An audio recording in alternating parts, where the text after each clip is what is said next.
Thank you for tuning into Howe's Things, a podcast and radio show from the David A. Howe Public Library, recorded right here in Wellsville, New York.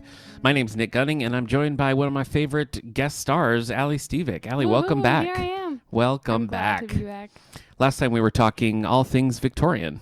We sure were. Have you read any Victorian things since then? Well, see, that's a complicated question because I think it was 2 times ago. Okay. You asked what I was reading, and I said, I picked up this book at a used bookstore. It's this Victorian novel called Mopra. Right. I'm still reading that. Oh, okay. What happened That's is awkward. I checked out a whole bunch of books, and I was like, well, these have to actually go back. Where's this one I own? Rookie so I'll mistake. prioritize all these. I know. Yeah. But it's hard. I walk past books every day, and what am I going to do but check them out? You're preaching to the choir, sister. That's been my problem since I was 19. I have a correction I need to make, because in that episode, I said that my brother was in the play Queens of France by Oscar Wilde. And he was like, actually, I have to correct you there, because it's Thornton Wilder who wrote Queens of France, not Oscar Wilde. I'm just processing the fact that your Thornton brother talks Wilder. with Kermit A little Kermity. I've never met him, so, you know.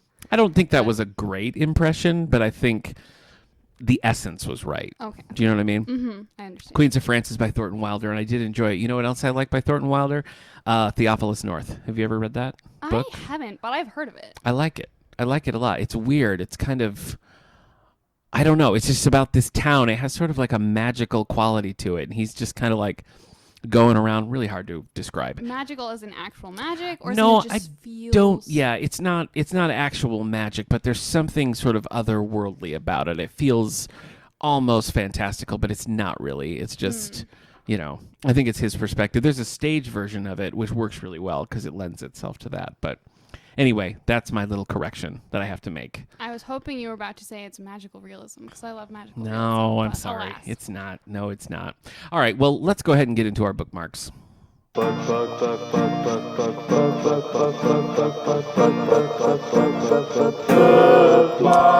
you said you're still reading that same book. I am. It's my nighttime book. I read it right before I go to bed. Really? Mm-hmm. What is your reading habits normally? Reading habits? Are you like reading at lunch? Are you like reading throughout the day, or you have like, this is my set reading time? I read at lunch, and then... Nerd. Well, I'm like, you know. No, I do too. I do too. You're right. Yeah, all right. And then I read some in the evenings. I'll read a little bit before I go to bed. And then it kind of depends. Like, sometimes in the evening I'll be like, you know, I'm not going to read that much today. I'm going to do other things. But if I have a book that I'm like hooked on, then it'll be like, that's all we do this evening is we read this book. Okay. So. All right. And are you a one book at a time kind of gal, or do you usually have a couple things going? I'm kind of somewhere in between. Often I'll have an audiobook going. And I'll have like a hard copy book going. Yes. Sometimes I'll have 2 hard copy books going. It'll be like, one that I read at lunch and one that I read in the evening, or like one that's a little bit more educational, quote unquote, and then one that's a little bit more just fun. Fancy. Or, okay. You know, we'll make different distinctions, but it's usually that makes sense. One or very few. Otherwise, we don't get anywhere. Okay. So did you said you checked some things out that had due dates that you had to read. So did you finish some things that were interesting? All right. Let me have it. Yeah. So I just went on like a big SKLE, like read all her books thing. Okay. So I started by reading Misfit in Love, which is the last one that she wrote. Okay. So good for me. Mm-hmm. Which I might have mentioned last time. I can't remember. And then I liked it so much, I said, okay, now I'm going to read everything else that she's written so far. Mm-hmm. So I read Love from A to Z, which I really enjoyed. It has a super spunky heroine, which I was really excited about. So what are the tone of these books? Like, what's the genre? It's YA. It's realistic fiction. Okay. And they tend to like have some romance in them. Okay. Which I don't normally be like, I want to read a YA romance. But the first one that I read kind of had like a racial tensions thing going on, which I was like, that sounds interesting. Okay. And then once I read that one, I was like, okay. Okay. So, but the author is a Muslim woman. Okay. And all of the stories are about Muslim young women, teenagers in high school. Okay. And so it's just kind of an interesting window into that life. Something that, you know, I don't have a lot of Muslim friends. Yeah. You know, to be able to kind of see some more of that, but then also kind of see some of the differences, but some of the similarities. Like, I relate to things about these characters. And so I just found it really interesting for that purpose. That sounds cool. Have you been watching anything good? Any VHS tapes of 80s shows with your parents? We're still watching the same 80s show. Okay, good. Woo, good. We're working our way through. Okay, all right. And the title of that again was? Wish Me Luck. Wish Me Luck. Okay. And it is very excellent. Okay. I just watched a documentary on National Geographic called The Lost Temple of the Inca. It's from 2020. It was about a man who was doing like an environmental thing. He was looking for, he found a frog. He found this big weird frog. And while he was looking for this frog, he found what looked like a big snake made out of like gold rocks. And he found like pots and stuff. So then they were like, whoa, this is an archaeological site. And so then it kind of switches to that. All you have to do is say something is lost temple, lost city, and I'm in. I'm all in. That's all I need to know. Here for the lost That's all I need to know. And I don't know why I keep coming back to it, because this is the same kind of thing. It's always like, was this the lost temple? We don't really know, but maybe. And I'm like, it wasn't. It wasn't. It still was a good documentary, but a little bit lacked some punch at the end. So, Are you a documentary fan? You seem like you are. I like them occasionally. Yeah. All right. I finished 4 Winds by Kristen Hanna. Have you read any Kristen Hanna stuff? I don't think I have. She's been on a hot streak ever since The Nightingale, which was a World War II novel. And if anybody's been listening since the All the Book Show days, you know how sick I got of talking about The Nightingale, because it never left the bestseller list. And Kristen Hanna, I have a weird relationship with my feelings on Kristen Hanna, because for a long time, she was writing a lot of like, just sort of like the paperback, not romance necessarily, but in that kind of weird place between like, this is literature and this is like, just sort of paperback stuff. The genre. Fiction. Yeah. So it was just kind of like right in the center there. And then The Nightingale hit, and it was such a success. It was such, like, everybody was reading it. And it was one of those kind of books, and I feel like 4 Winds falls into the same trap a little bit, where the subject matter is really serious, but it's still kind of written like a paperbacky, I don't know, like an easy breezy kind of read, but it's about a subject matter that's intense, like France being occupied in World War II, which was The Nightingale. And then the one right after that she wrote was called The Great Alone, and that was set post-Vietnam War, and it was about a family who started a homestead up in Alaska, and it was just all about them just going through that while the dad is suffering with like undiagnosed PTSD. I really loved that one. I thought that was really good. 4 Winds, I feel like kind of is in between the two of those, because it's set like during the Dust Bowl and all that, and it's about this family who they're farmers and they just like keep losing everything because it's just like raining dirt all the time and there's no water. Bleak. And so a woman and her 2 kids basically take the last of their money and belongings and drive to California, because it's been sort of touted as this promised land of rain and jobs, and they get there and it's kind of worse in a lot of ways. And so it was interesting to read about that period of time. There was also a lot of parallels, because it really was kind of dealing with how you treat desperate people who come into, like it's easy to make parallels of like immigration with this kind of thing, right? Because it was like all these people are coming here and they're eating up our resources, was sort of like, the negative viewpoint that they were facing. And so I think you could really make a lot of parallels there. So I think it would be a great book club book. And it's definitely worthy of discussion, but I still felt like it kind of fell short of, I don't know, like really being a serious kind of read. It's very readable, but I think that it's more about like, oh, look at these characters have to go through so many horrible things, and how will they persevere, in a way that I don't think was like super serious. Does that make sense? I think so, yeah. So anyway, I don't know if I'm recommending The 4 Winds or not. I enjoyed reading it. I don't think it was a great book. So that's fair. Whatever. Well, I just feel like as soon as I know that something is set in the Dust Bowl, I just know that I'm not going to like it. You're out. I'm out. Like, that pretty much does it for me. So you have strong feelings about the Dust Bowl. I just like anything I encounter that's like talking about the Dust Bowl, or like even the beginning of, what's that movie called that has space travel? Space travel? Do you know what I'm talking about? I don't. And it like starts out, it's not the Dust Bowl, but it's like similar to the Dust Bowl. Okay. Shoot, what is this movie called? Like recent? Not set in the 20s or something. No. You talking about Interstellar? Yes. Okay. Okay, Interstellar. The beginning, it's kind of like the Dust Bowl. And just even that part, I'm like, I just don't like it. Like anything I hear about the Dust Bowl, I'm like, it's too, I just can't handle it. I've never met somebody who had strong feelings about the Dust Bowl before, so this is This is a big day. Congratulations. So do you like the movie Interstellar? I do like the movie Interstellar. I like it too. But that part of it, I'm like, that I don't like this. quasi. I feel like I should get points for guessing that you meant Interstellar when you said a movie about the Dust Bowl with space travel. I mean, yeah, I think that's a pretty good call. Yeah, thank you. What else did I read? Oh, frivolous things. I have read a bunch of comic books. I'm going to mention Aquaman's 80th anniversary. So DC Comics has been putting out these anthology collections of their major characters who are all hitting milestones. It was like Green Arrow, Green Lantern, Wonder Woman, Catwoman, like all the characters were coming out about this time. And so they're doing this thing where they take a character and they write in the style of that character throughout the ages. So like with this Aquaman one, it was like, here's a story set in the 50s style. So like the art was the 50s style. And they got this woman who designed the covers in the 50s. Like she came back, she's like in her 90s and made this Aquaman cover, which I thought was really super fun. Cool. So it just kind of covers like, here's a 70s Aquaman story, here's an 80s Aquaman story. So if you like old comics like I do, these anthologies are a lot of fun because you're sort of revisiting past eras, but it's new stories. So I thought that was pretty cool. We're talking banned books. That's why we're here today. And with that in mind, I've been reading Beloved by Toni Morrison, which is our banned books book club pick this year. So I'm about halfway through that. And then I'm reading Rogue Elements by John Jackson Miller, which is a sci-fi that I'm enjoying so far. And that's where I am. Are you liking Beloved so far? Or maybe liking isn't the right word. Yeah, it's really...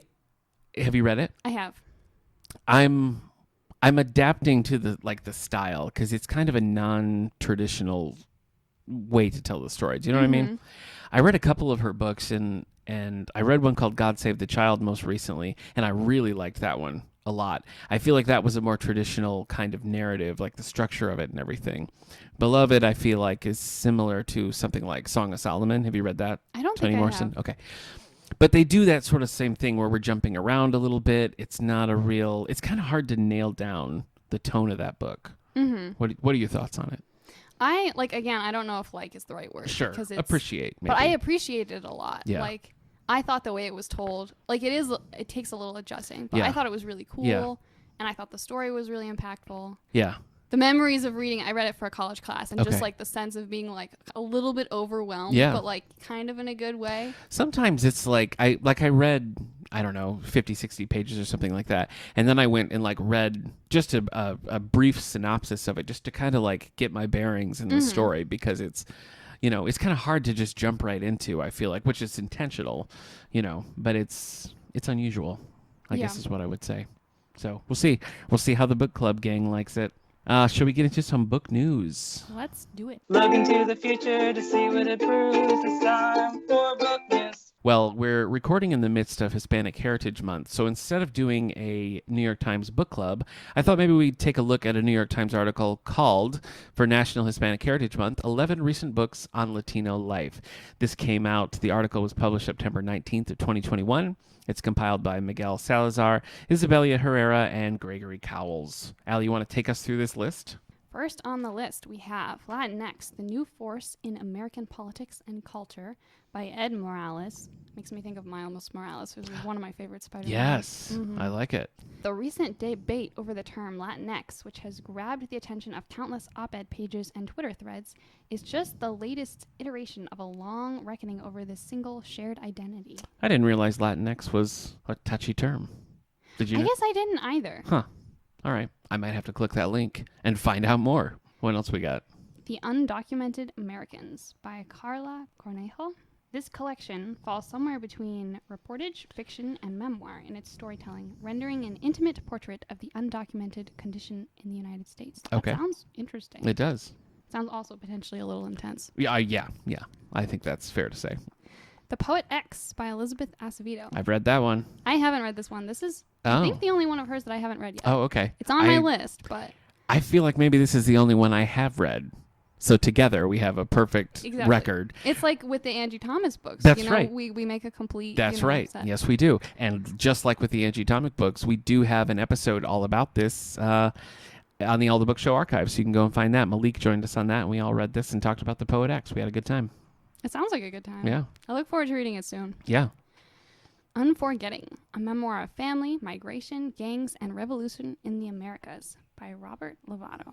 Lovato unearths the family secrets his father kept guarded to tell a story of trauma and violence from El Salvador to San Francisco's Mission District. You had me at family secrets, and then it took kind of a dark turn. Mm-hmm. So family secrets, that's like a good amount of dark for you. Yeah, I think like so. Any darker than that is a little too much. Well, we'll see. We'll see. Okay. I'll report back. All right. Tentacle by Rita Indiana. Translated by Aki Ovejas. Tentacle. Ooh, that sounds cool. This novel is a linguistic triumph, tackling climate change, queerness, racism, and folk spirituality with rich irreverence through the story of a young maid who becomes entangled in a doomsday prophecy. Ooh, that sounds kind of fun. That wasn't where I was expecting that to go. So it's like sci-fi. Okay, I guess so. I like it. I want to know why tentacle is relevant though. I'm a big fan of like octopuses. So I'm learning so much today. You're a big fan of octopus. Mm-hmm. Why? Cephalopods in general, but octopuses in particular. Okay. Where does this go back to? I've always really liked sea creatures, and I'm not sure what it was that kind of gradually made octopuses rise above the best. But like, I don't know. They're just really cool. If you like look up facts about them, there's all kinds of cool facts. Yes. Like they have neurons in their tentacles. So their brain matter is kind of spread around, and their arms will like move kind of on their own accord per se. Oh. So strange. They do all kinds of cool things, and they're just really pretty and interesting. And No, I don't disagree. I just saw a thing. I don't even remember what it was. It was a video about how they can do somewhat complex problems. Like one of them was it was in like a jar, and it had to figure out that it just needed to unscrew the jar, and it was just like moving around a little bit, and then you just see the jar like slowly unscrew. I was like, good for you, buddy. They're very smart. I guess so. I've heard that in most countries you have to like anesthetize them before you perform surgery because they're that smart. Oh wow. Yeah. So that's a little creepy. It's a little creepy. There's a creepy factor to that. Yeah. There's creepy facts. There's fun facts. Yeah. But okay. So are you going to read Tentacle? Maybe. Okay, we'll see. What else? The Sense of Brown by Jose Esteban Munoz. In this posthumous collection, Munoz, a celebrated queer theorist, meditates on brownness, a broad feeling of kinship rooted in struggle and community that transcends any single ethnicity. All right. It doesn't sound like there's octopus in that. No. So. But you never know. That's true. You're right. Ordinary Girls by Hakira Diaz. In this memoir, Diaz writes devastatingly about surviving sexual abuse and growing up in a broken household plagued by violence and drug addiction in Miami Beach and Puerto Rico. Okay. That also sounds a little intense. It does. Las Beauty Queens by Ivan Mona Lisa Ojeda, translated by Hannah Cotters. This book offers an ode to New York City's queer and trans immigrant community in the form of short stories. How do you feel about short stories as a general rule? I like short stories. Do you? I don't always remember to read them. So like in college classes, often we would read short stories, and I often really enjoyed that.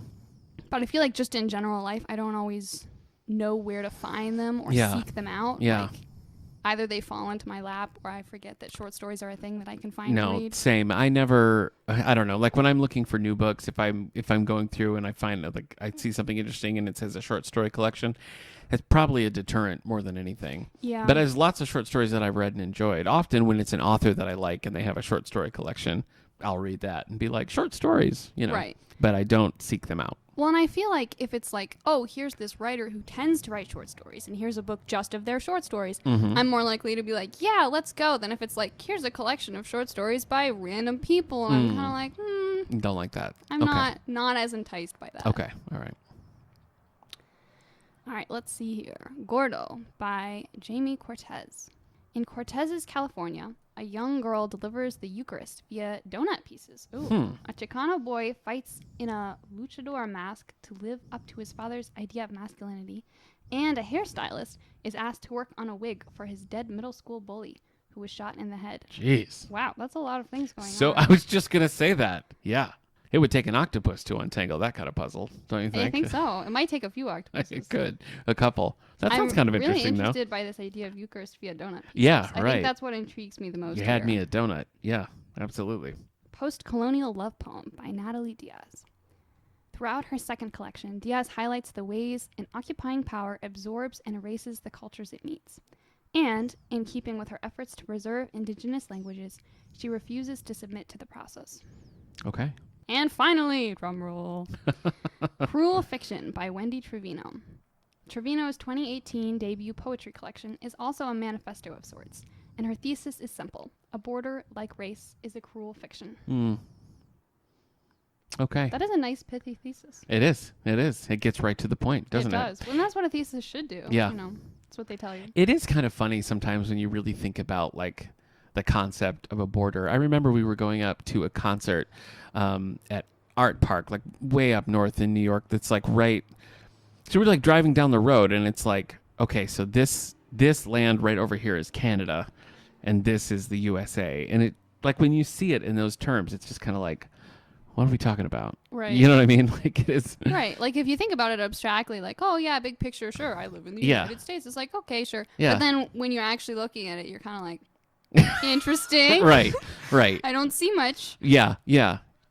When they're not like drawn out lines, it's just kind of like, this is a dumb thing that we're doing, and the dumb thing that we're fighting about. But anyway, I do like that thesis. Do you like poetry collections? Do you read a lot of poetry? I do like poetry collections. Okay. I don't always find them. Okay. But when I do, I tend to be pretty pleased. All right. Yeah, I usually at Poetry Month, I'll make sure that I read a couple here. I've ended up reading a lot of poetry by Joyce Carol Oates, which is always interesting. But yeah, that's not something that I'm like, let's go find some poetry. I tend to more like find one-off poems on the internet and read them than like pick up a whole book. Okay. But it depends a little. Yeah. Well, again, that list was right for the New York Times from September 19th. You can find that there, and you can find a lot of those books right here in our system. So come and check them out. All right. Are you ready to move into some talk about Banned Book Week? I am so ready to talk about Banned Book Let's Week. do it.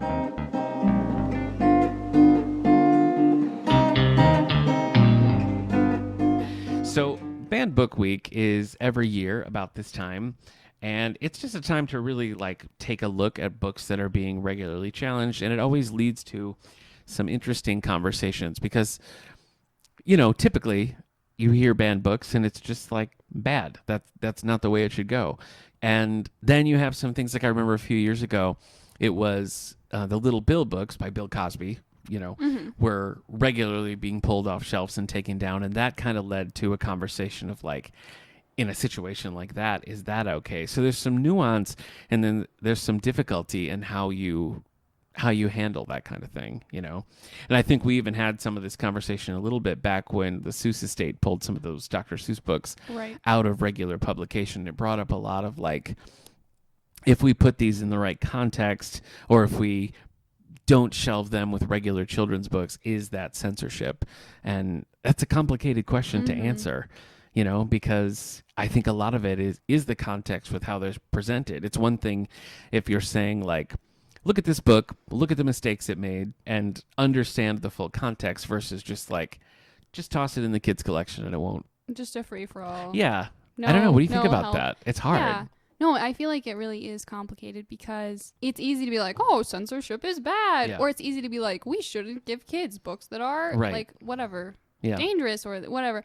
But then I do feel like there's a moment where you kind of start to put some things together and it's like, well, wait, this is maybe kind of censorship, but also, is this a problem if we just kind of hand these books out to kids without any like explanation or like anything? Yeah, it's true. And so I do feel like it becomes complex very quickly. It is. And it's like, I think because of that, I don't think there's one right answer that's right for everybody. Like the Seuss books, for example, like we didn't delete them from our collection. We didn't get rid of them or something like that. But we did move them to our like children's reference collection so that they're in a place where like you can explain, you can explain what the situation was. But if somebody wanted to study them or wanted, to read through all of the Seuss books, with that context in mind, they're available. And I think that's important, to keep things like that available and part of the conversation. I think we can agree that in general, banning books is just bad. Yeah. Not so good. And so it's always interesting. And by interesting, I mean sort of disappointing when you look at the reason why things tend to be challenged a little bit. It's rare that we've had direct challenges from patrons here, people coming in and saying, you shouldn't have this book on the shelves. But it happens, and it always is again, it's nuanced, because you really got to kind of look at the context, why we have the book, what purpose it's serving. And so each time it's come up for us where we've had somebody really question why we have something in the collection, the answer is kind of different every time. We've never, at least not since I've been here, gotten rid of a book, just because it was challenged by one person or something. But, we do take it seriously and make sure our collection is representing the full community and not just certain viewpoints. And that's challenging. And in doing that, you're going to have books in the collection that are at odds with each other. And that's just the nature of it. Well, I think having those things that are at odds with each other is really important. I do too. And something that's interesting, I feel like, is that with any issue, I feel like there's going to be people on both sides who want to do some censorship. Mm-hmm. Like, this isn't, whatever it may be, a political issue or a social issue or just an idea, whatever. There's never just one side that's like, no, we're not going to censor. And the other side is like, yes, we're, there's always at least a little bit of push kind of, I feel like, from people with different perspectives. And so I feel like really representing all of those perspectives is important and part of, part of hopefully solving the problem. Yeah. I've also found myself in the position where, like, here at other libraries I've worked in, a kid has, like, I remember one time really specifically, a kid, when the It movies were coming out, a kid who, like, I felt like I wouldn't want my son, who was about that age, to read the book It. Mm-hmm. You know what I mean?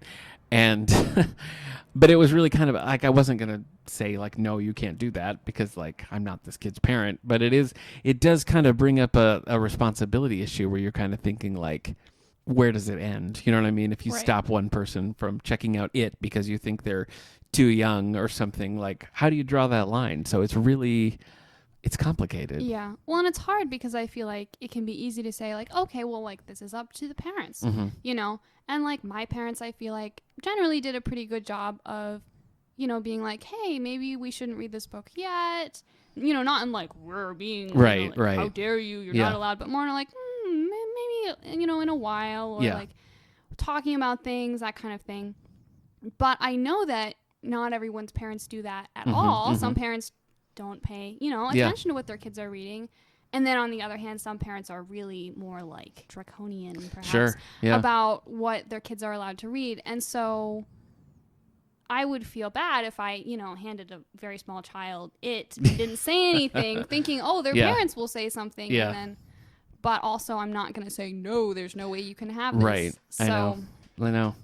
It's weird. And I guess I feel like from the perspective, like, as a parent, when I'm thinking about that sort of thing, I don't really feel like, my son, and he's really, he's too young for this conversation anyway, but, when he was a little older, say he's like 10, 11, something like that, I don't feel like him picking up a book that had things that we don't agree with and reading that, I don't think that would be strong enough to, like, outdo all of the parenting he's received up to that point. You know what I mean? So I don't feel like, as a library, it's really our place to, like, intercede in that way. Yeah. I don't know. Sometimes it's a tricky little tightrope thing there to want to make sure that we have things for people who are interested and learning and trying to figure things out. And then, you just don't know. You don't know what's going to happen next, Yeah. So you got to kind of walk that line, I think.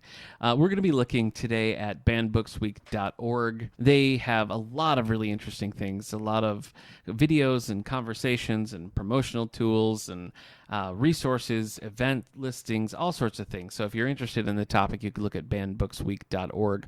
As I mentioned, we're doing the book club on Beloved, and we have book displays of banned books, or challenged books is really a more appropriate way to describe them, because we're not in a situation where, like, the government is banning books. It's just these are books that are challenged by groups, whatever. Yeah. But I thought we'd look at the top 10 most challenged books of 2020 according to the ALA, and you can find this at ala.org, and this is just a list compiled by the American Library Association. So let's take a look. The first book here, we have George by Alex Gino. So this is a YA book that we do have in the collection. We got it right when it came out because it was super popular.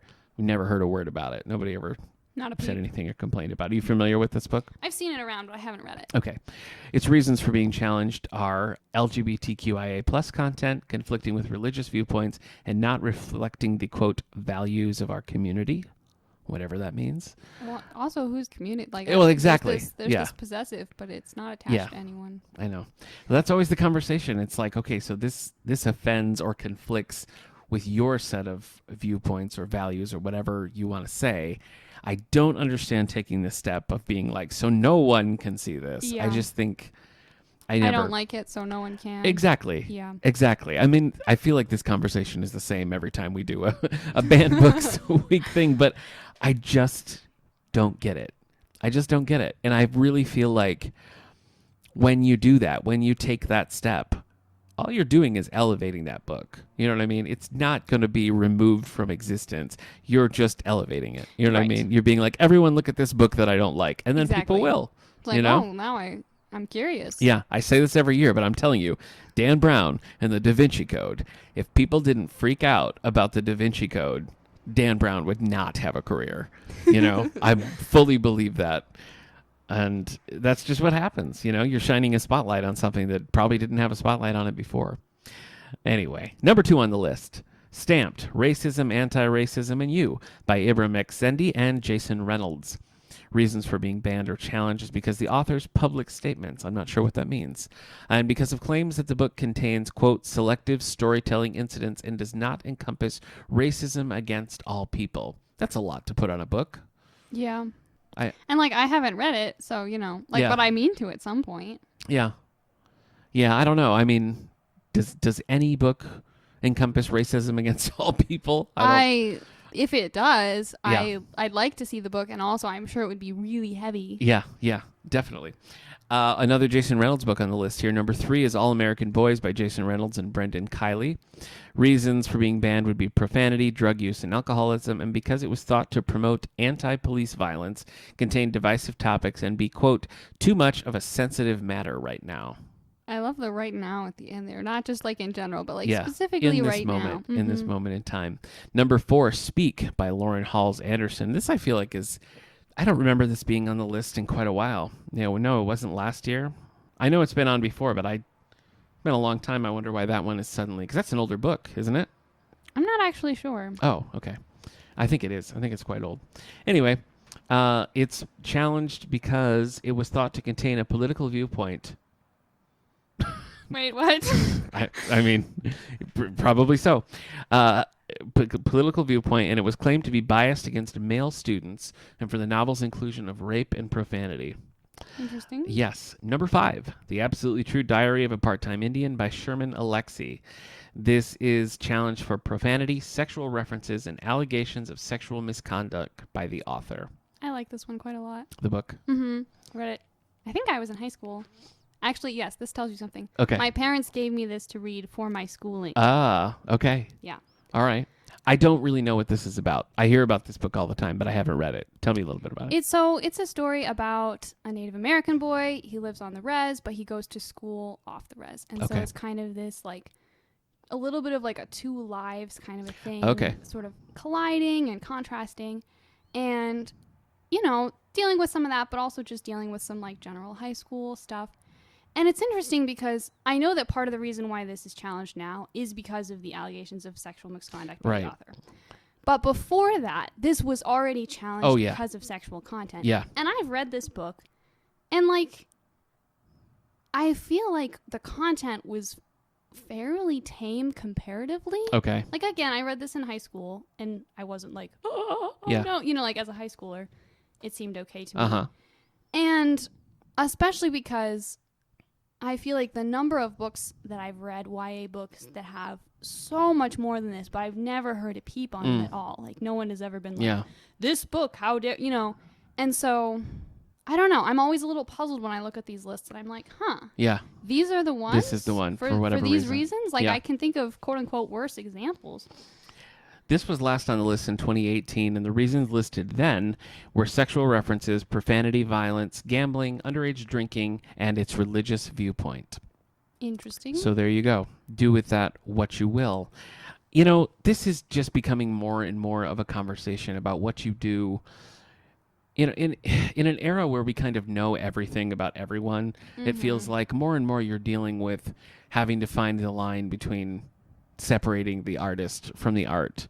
Absolutely. And I still struggle with this. Like, I still don't really know how to handle that. I just think it's kind of like case by case. Yeah.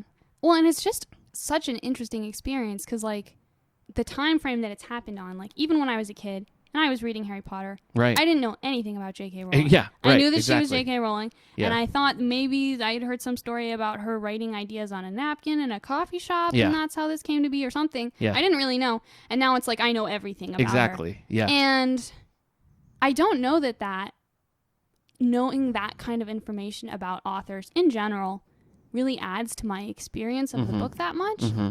And it's just, like, I don't know, it's a little weird. And yeah, so it is weird. I kind of ask myself sometimes, why have we done this, that now we have, like, erased some of those separations between author and readers? I don't know. I think it's just one of those, like the toothpaste out of the tube situation. Right. Like all this information is available, and now I think the sense is like you can't support that book without or whatever it is, book, movie, music, whatever. You can't support that art without sort of essentially co-signing whatever the artist did. I feel like that's kind of the mindset that more and more is creeping in. And I just honestly don't know what to do about that. I don't know what to do with that. I don't know how that affects the way you view things, Right. Well, and it's complicated too, because I think there's a lot of cases where you can say, this person did things that I didn't like or that were really awful. It depends. But there's still something valuable and worthwhile in this book or this piece of art. And so figuring out how to navigate, like, that's kind of a cognitive dissonance, really. Is. And then, again, there's cases like, well, do I want to stop buying things so I'm not financially supporting them? Well, that's, I think it comes down to that a lot, because I've definitely had, heard whatever. I don't have an obvious example, but I know that there's been situations where, somebody who's said or done something, and I sort of feel like I don't want to give them my money. Right. As much as I would like to, have access to this, whatever it is, and so it's just it's sort of an unanswerable question, right? How you handle that sort of thing. And I tend to get most of my books from libraries anyway, so often I'm like, well, I'm not the one who bought it. There it's you fine. go. But yeah, it's a nice little a little separation there. Yeah. All right. Number 6 on the list. Something Happened in Our Town, a child's story about racial injustice by Marianne Celino, Marietta Collins, and Ann Hazard, illustrated by Jennifer Zivon. Reason, it's challenged for its divisive language and because it was thought to promote anti-police views. I'm not familiar with this title. It's a children's book. Okay. I've seen it. I haven't read it. Okay. Well, there you go. But I've heard good things. Okay. Number 7, I just don't get this. To Kill a Mockingbird by Harper Lee. It's banned and challenged for racial slurs and their negative effect on students. Okay. Featuring a, quote, white savior character in its perception of the black experience. This, I feel like, sort of falls into the perennial conversation about what to do with Mark Twain. Right. Adventures of Huckleberry Finn. Exactly. Yeah, like try listening to an audiobook of that. And it's a challenging conversation. I don't think I'd heard that with To Kill a Mockingbird. And like I said, I don't think that's been on the list in a while, so I'm kind of surprised to see it here. Making its way back. I don't know. What do you think you do about those, like, sort of historic works of literature that are just part of the canon that, yes, when you read something like that now, and I found it a little bit with, in our Victorian episode when I was revisiting some of H. Rider Haggard's Alan Quatermain stories. Yeah, a lot of the stuff that they say it's not cool. You know what I mean? Not appropriate then or now. But I think our perceptions have changed so much that it stands out incredibly now in a way that it never had in the past, and certainly wouldn't have occurred to the author.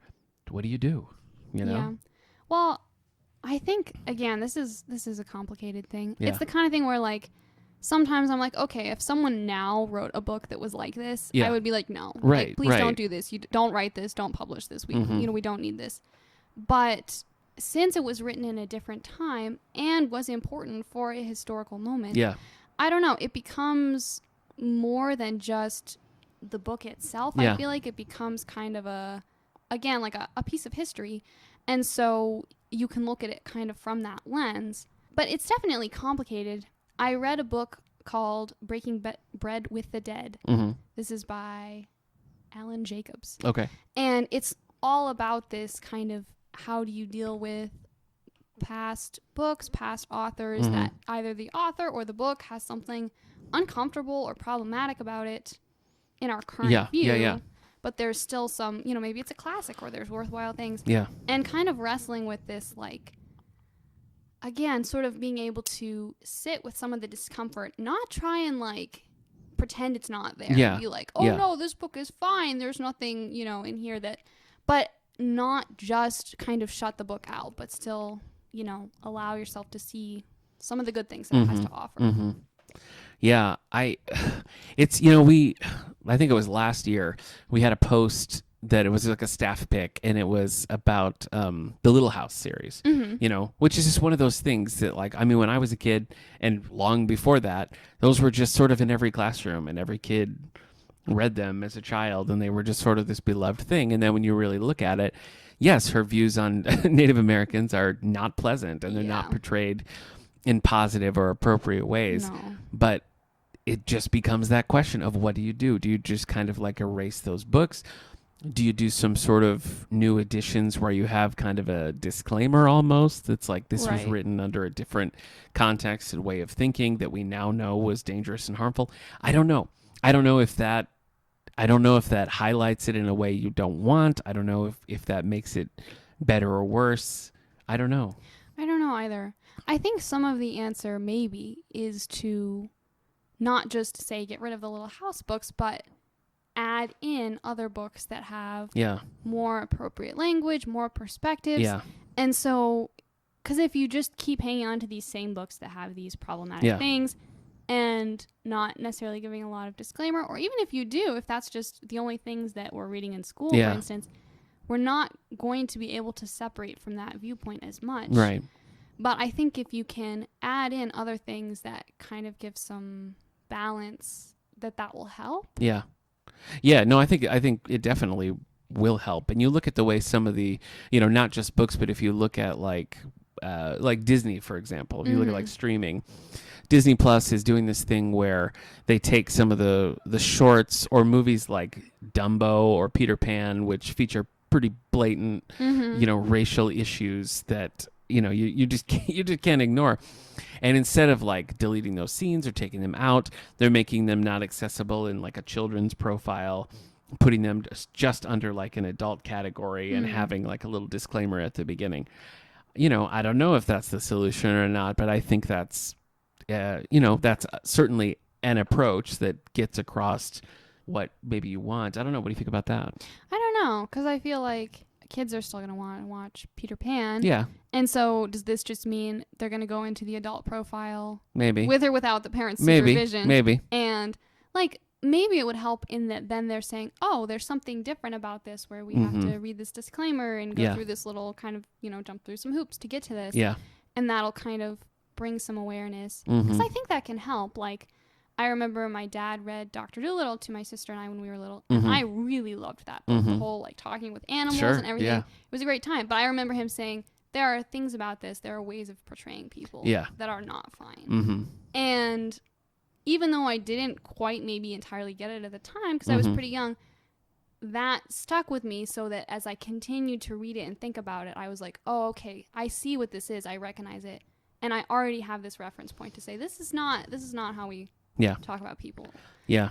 And so I think something like that can be helpful. Well, I think the dialogue is important too, because it's always, I don't know. I mean, anytime you have a conversation like the one we're having right now, it's challenging because like there's such a high risk that you're going to put your foot in your mouth. Yeah. You know what I mean? That you're going to say something that, I don't know. And I think that it's good that people approach conversations like this delicately and gingerly, but if you're so afraid of making a misstep, then maybe you avoid the conversation altogether. And that I think is just as dangerous, because you have to talk through these things, and like you and I do not know the answer, I mean, you and I are just like, what are you talking about? Of course. Oh, you know? No, I'm just kidding.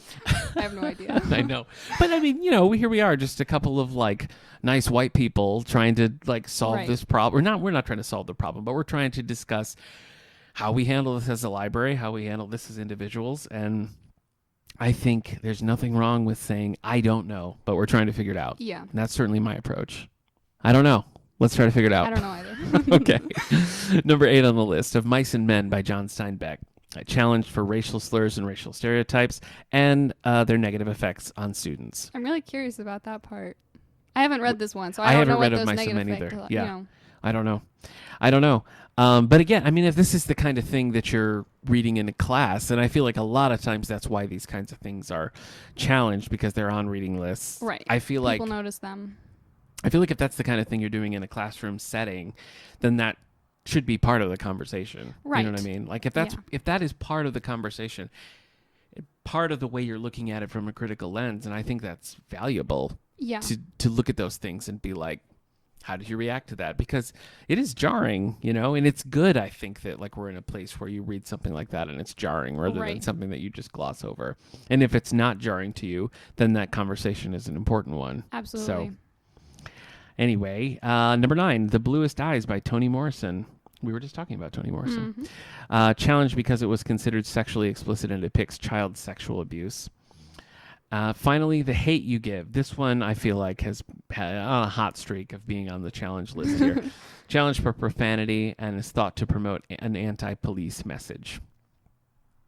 I've only read On the Come Up, and you've read The Hate You Give. I've read The Hate You Give. Not On the Come Up. How do you feel about The Hate You Give? I don't know. From my own reading, don't feel like I am that concerned about the anti-police message. Right. Because it's all very much in the context of, hey, a police officer shot my best friend in front of my own eyeballs. Yeah. And I don't think it's inappropriate for that situation. Yeah, right.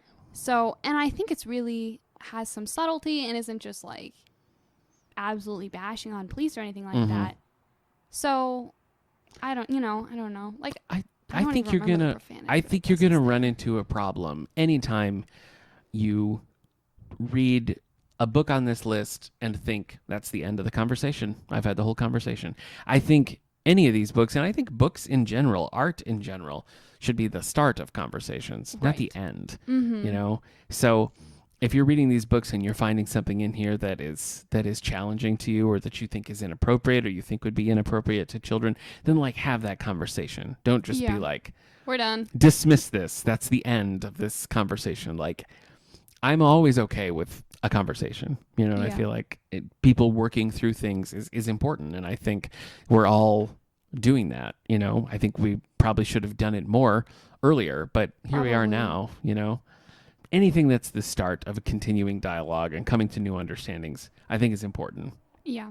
Well, and like, just because I thought that the sentiments in The Hate You Give were not inappropriately anti-police, doesn't mean that I'm not open to hearing from people who feel that way and understanding what about this made you uncomfortable. Why? Because to some degree I don't get it, and so maybe I need to hear from those people so that I can start to try and understand. Yeah. Well, that is that's the top 10 list here of most challenged books from 2017. Again, this is compiled by the ALA. And I'm just going to give you a little stat here. The American Library Association condemns censorship and works to ensure free access to information. Every year, the Office for Intellectual Freedom compiles a list of the top 10 most challenged books in order to inform the public about censorship in libraries and schools. The lists are based on information from media stories and voluntary reports sent to the office from communities across the U.S. The top 10 lists are only a snapshot of book challenges. Surveys indicate that 82 to 97% of book challenges documented requests to remove materials from schools or libraries remain unreported and receive no media. So this is not meant to be a comprehensive list or the definitive list of books that are challenged, but based on the reports and information available, these are the ones that sort of come to the top. So for more information, again, you can go to ala.org or bandbooksweek.org. You can stop in and check out our displays or join us for the book club here at the David A. Howe Public Library. Allie, you got any library news you want to share? Any exciting upcoming programs coming our way? Well, October is just around the corner. It is. And I am very excited for October. Because we've decided, like, as a library that we just need to have a Halloween meeting because we've got so many exciting Halloween things around the bend. That's like what I want, is to be like, oh, we have so many Halloween things that we have to have a whole meeting about it. We have to. You know? Yep. So mission success. So, yes, we've got some good Halloween things around the bend. Also, on the 1st of October, we're having a after-school movie at 4:30. Okay. And we're showing, dun, dun, dun, Black Widow. Hey, we did a whole episode about that, Ally. Episode of Black Widow. Wow, so, okay. Those of you who listened know how much I love Black Widow. Yeah. You can imagine how excited I am that we're going to show Black Widow. That is exciting. Indoor? Outdoor? Indoor. Indoor. Okay, in the auditorium. Cool.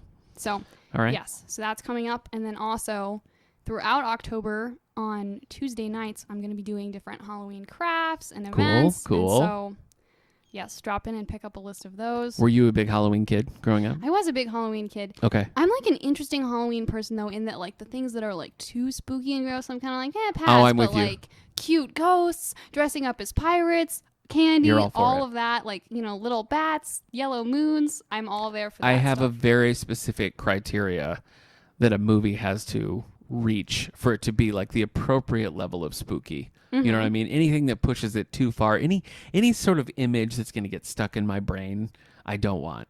I just need the right kind of spooky. So, yeah, I understand. It's a journey. It's a journey. I'm excited for our fall festival. Which is coming up on Saturday, October 2nd. This, I think, was one of the few positive things as a library that we could report that came out of the pandemic year. And, of course, we're still in the midst of this. Alas. But we started doing these just like come and go outdoor festivals. And like we could have always been doing that and we just weren't, and so we were like, we did it out of necessity. And even last year we were kind of like, this is great. We should do it all the time. Mm-hmm. So this is our second annual fall festival and we've got so many fun things happening. We've got, take and make crafts. We're giving out free books for all ages. Special shout out to the Wellsville Rotary Club for the kids' books they've donated. We've got live music from the Young Sisters. We've got donuts. We've got live goats that people can hang out with. I'm pretty excited about the goats. Mean, what a time. What a time at the David A. Howe Public Library. So I'm most excited about that. But we do have a lot of fun and kooky things coming up. At the end of October, so I know that's a ways out now, but we're going to have a Halloween hot chocolate party. Ooh. Make different kinds of hot chocolate. Okay. And include some Halloween things. How do you make, like, what makes it Halloween hot cocoa? So there's this way that you can melt marshmallows and make them into, like, spider webs over the rim of the mug. Oh, okay. Mm-hmm. All right. So, but I'm looking into some other Halloween elements that I will include. All right. How do you feel about the pumpkin spice craze? I'm okay with pumpkin spice, but I'm not I'm not one of the pumpkin spice, fan club. How do you feel about people decorating for Halloween now? Because it's September as we record. It's fine. It's a little early, but if you're excited. I don't know. I don't condone too early getting into certain, October 1st, fine. Halloween it up. September, no. Same with Christmas music pre-Thanksgiving. Anything Christmas pre-Thanksgiving I'm not about. I worked with a lady. September 1st, Christmas music began. Oh, no. Inappropriate. I feel like I am more against early Christmas than against early Halloween. Okay. Because I feel like there's not as many people who do early Halloween. True. And maybe I just have more appreciation for the Halloween decorations than I do for Christmas decorations. Because right. a lot of the time I'm like, okay, it's tinsel and we get it. And it's not that exciting. Give me rats and bats and ghosts. Wow. You could put those on a Christmas tree. Why not? That's a good point. I should think about that. Yeah, have a Halloween tree maybe. But because I feel like often by the time Christmas comes around, I'm just kind of I feel a little ill. Mm-hmm. There's been so much. Too much. Okay. So I'm with you on that. All right. Well, the adult book clubs, we're currently reading Beloved, as I mentioned. And then for Hispanic Heritage Month, we're going to read Isabel Allende's Zorro novel, which I've always wanted to read. And then for Halloween, we're reading The Haunting of Hill House, and I'm going to be joined here by the Queen of Halloween, Sally Jacoby Murphy, to talk that book and all things Halloween. Our next episode, Malik is going to be back, and we're talking Bruce Lee and a little Shang-Chi, which you haven't seen yet. Not yet, but I hope to. Yeah, get on it. Get on it. All right. Well, Allie, thanks again for joining me. Thanks for having me. That's going to do it for this week's episode of How's Things. We'll see you next time, everybody.